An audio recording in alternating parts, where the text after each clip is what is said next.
வணக்கம் and welcome to the channel again. இன்னைக்கு நம்ம பிஸ்கெட்ஸ் வச்சு ஒரு சாக்லேட் கேக் பண்ண போகிறோம். New year special. வித்தவுட் அவன், வித்தவுட் எக், ஒரு வெஜிடேரியன் கேக் பண்ணலாம். வாங்க பார்க்கலாம். ஸோ இதுக்கு தேவையான பொருட்கள் வந்து சாக்லேட் பிஸ்கெட். நான் வந்து ஹாப்பி பிஸ்கெட் எடுத்திருக்கேன். நீங்கள் எந்த சாக்லேட் பிஸ்கெட் வேணால் எடுத்துக்கலாம். ஹைட் அண்ட் சீக் இல்லை, எது வேணால் எடுத்துக்கலாம், உங்கள் இஷ்டம். இதை மிக்சியில் போட்டு கிரைண்ட் பண்ணிக்க போகிறேன்.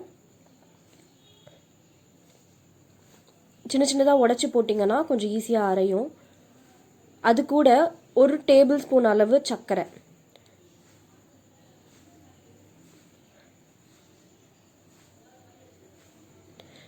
ஆட் பண்ணிவிட்டு கிரைண்ட் பண்ணிக்கலாம். இப்போது கிரைண்ட் பண்ண இது கூட மிக்ஸ் கூட பேக்கிங் பவுடர், ஒரு ஸ்பூன் பேக்கிங் பவுடர் ஆட் பண்ண போகிறேன். பேக்கிங் பவுடர் கூட ஆக்சுவலி பேக்கிங் சோடா ஆட் பண்ணோம். பட் எனக்கு பேக்கிங் சோடா கிடைக்காததுனால நான் ஈனோ ஆட் பண்ணுறேன். ஒருவேளை உங்கள்கிட்ட பேக்கிங் பவுடர் இல்லைனா நீங்கள் அந்த ஒரு பேக்கெட் ஈனோவை அப்படியே ஆட் பண்ணிக்கலாம். பட் நான் பேக்கிங் பவுடர் போட்டிருக்கிறதுனால ஒரு அரை ஸ்பூன் ஈனோ ஆட் பண்ணிக்கிறேன் பேக்கிங் சோடாவுக்கு பதிலாக. ஆட் பண்ணிவிட்டு கொஞ்சமாக தேவையான அளவு பால் ஊற்றி அதை நல்லா மிக்ஸ் பண்ணிக்கணும் மிக்சரை.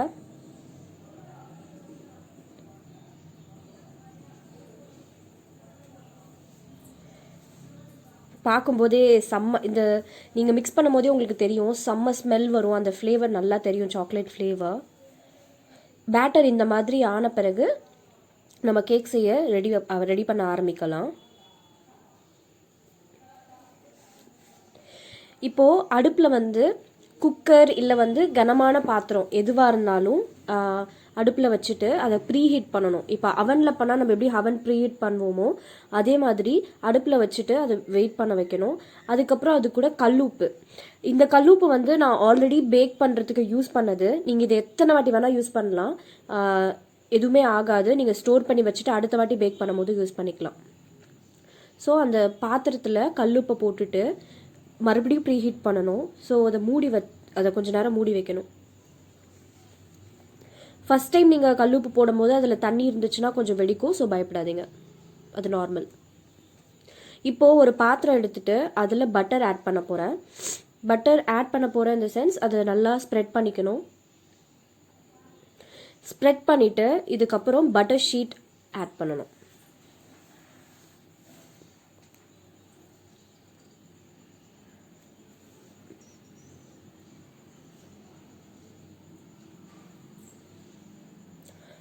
பட்டர் ஷீட் போட்டுட்டு நம்ம குக்கரில் கல்லுப்பு வச்சுருந்தோம்ல, அதில் ஒரு ஸ்டாண்டு மாதிரி ஏதாவது ஒன்று வச்சுக்கோங்க. ஸ்டாண்டு இல்லை பாத்திரம் எதாக இருந்தாலும் ஓகே, அந்த பாத்திரம் வைக்கிறதுக்கு. அதுக்கப்புறம் கேக் பேட்டரை போர் பண்ணுறோம். நல்லா ஃப்ளாட் பண்ணிக்கோங்க. அதாவது கேக் அப்போ தான் ஒரு நீட்டாக இருக்கும் பார்க்கறதுக்கு. அதனால் நல்லா ஸ்மூத் பண்ணிக்கோங்க சர்ஃபேஸை. நடுவில் அந்த கிண்ணம் எதுக்கு வச்சுருக்கேன்னா, நான் வந்து நடுவில் சாக்லேட் போர் பண்ண போகிறேன். அதனால் அந்த கிண்ணம் வச்சுருக்கேன். உங்களுக்கு நடுவில் சாக்லேட் போர் பண்ண வேண்டான்னா அந்த கிண்ணம் அவாய்ட் பண்ணிக்கலாம். இப்போது குக்கரில் வச்சுட்டு ஒரு தட்டு போட்டோ இல்லை நல்ல வெயிட்டான தட்டு போட்டு மூடிட்டு நல்லா க்ளோஸ் பண்ணிக்கணும். சுற்றி ஆவி போகாத மாதிரி செக்யூராக க்ளோஸ் பண்ணி வச்சிடணும்.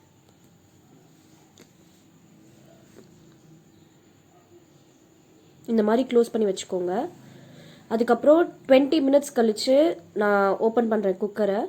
இப்போ பார்த்தீங்கன்னா ஒரு ஸ்பூனோ இல்லை ஃபோக்கோ வச்சு நீங்கள் குத்தி பார்த்தீங்கன்னா அதில் பேட்டர் வந்து ஒட்டாமல் வரணும். ஸோ உங்களுக்கு நல்லா குக் ஆகிடுச்சுன்றது நல்லாவே தெரியுது. ஒரு சைடு மட்டும் செக் பண்ணாதீங்க, எல்லா சைடும் செக் பண்ணிக்கோங்க. சில டைம் வந்து ஈவனாக குக்காக இருக்காது, ஒரு வேளை ஒழுங்காக ஹீட் பண்ணலைன்னா. ஸோ எல்லா சைடும் செக் பண்ணிக்கோங்க.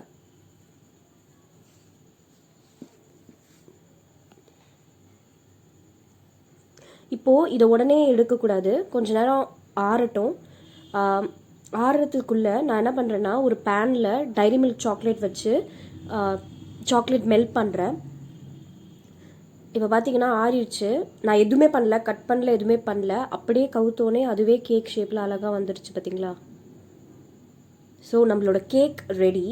பட் இந்த கேக்கை வந்து அப்படியே சாப்பிட்டாலும் நல்லா தான் இருக்கும். பட் நம்ம இதை டெக்கரேட் பண்ண போகிறோம் கொஞ்சம். ஸோ நான் சாக்லேட் மெல்ட் பண்ணேன் இல்லையா, அந்த சாக்லேட்டை மேலே ஸ்ப்ரெட் பண்ணுறேன். நல்லா அப்ளை பண்ணிக்கோங்க.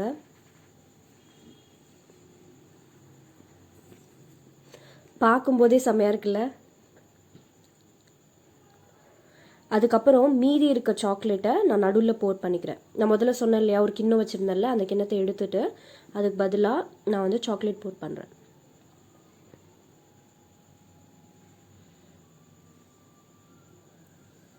அதுக்கப்புறம் நம்ம ஜெம்ஸ் யூஸ் பண்ணி டெக்கரேட் பண்ணுறோம். நீங்கள் என்ன வேணால் யூஸ் பண்ணலாம், பட் இது பார்க்க கொஞ்சம் கலர்ஃபுல்லாக இருக்குன்னு நான் இது யூஸ் பண்ணுறேன். ஸோ நம்மளோட கேக் ரெடி. இது உங்களுக்கு பிடிச்சிருக்கும்னு நினைக்கிறேன். அண்ட் நியூ இயர் வருது. இந்த 2020 எல்லாருமே நிறைய ஃபேஸ் பண்ணியிருப்போம். ஸோ எவ்வளோ கஷ்டங்கள் இருந்தாலும் அதெல்லாம் தூக்கி போட்டுட்டு 2021 நிறைய நம்பிக்கைகளோட நோய் நொடி இல்லாத வாழ்க்கை வாழணும்னு கடவுள்கிட்ட வேண்டிட்டு அடி எடுத்து வைப்போம். So I hope every one enjoys the new year very much and advance happy new year and have a safe year ahead. Thank you so much, guys. Have a great year.